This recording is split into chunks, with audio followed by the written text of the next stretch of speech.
लहर गहराई का मोती।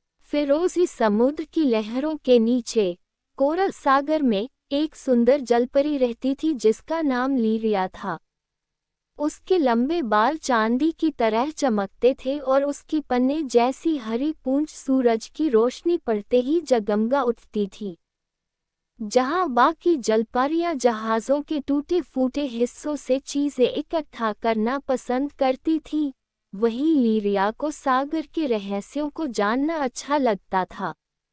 एक दिन गहराई में एक अंधेरी गुफा की खोज करते हुए लीरिया को एक चमकता हुआ मोती मिला जो उसकी मुट्ठी जितना बड़ा था।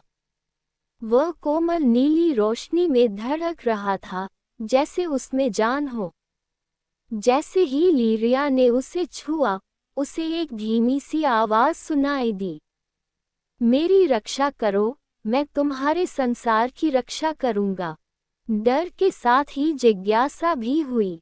लीरिया मोती को लेकर अपने मूंगे के महल में लौट आई। उस रात उसने एक भयानक सपना देखा। समुद्र की गहराई से एक राक्षसी क्रैकन निकला, जिसकी आंखें पिघले लावे की तरह लाल थीं, और वह उसका घर नष्ट करने आ रहा था।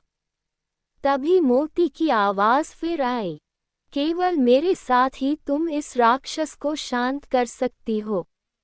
अगले दिन समुद्र का पानी काला और ठंडा हो गया। समुद्र की जमीन कांप उठी जब क्रैकन अपनी विशाल भुजाओं को लहराते हुए ऊपर आया। लीरिया ने मोती को अपने दिल से लगा लिया और बहादुरी से राक्षस की ओर तैर गई। उसने एक मधुर गीत गाना शुरू किया। तभी मोती की रोशनी और भी तेज हो गई और उसने क्रैकन को एक गर्म रोशनी के घेरे में लपेट लिया। धीरे धीरे उस राक्षस का गुस्सा शांत हो गया। वह वापस गहराइयों में चला गया और समुद्र फिर से शांत व निर्मल हो गया। मोती की चमक धीरे धीरे कम हो गई, पर लीरिया ने उसे अपनी गुफा में सुरक्षित रखा।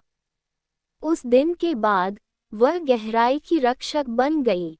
समुद्र के सारे जीव उससे प्रेम करने लगे।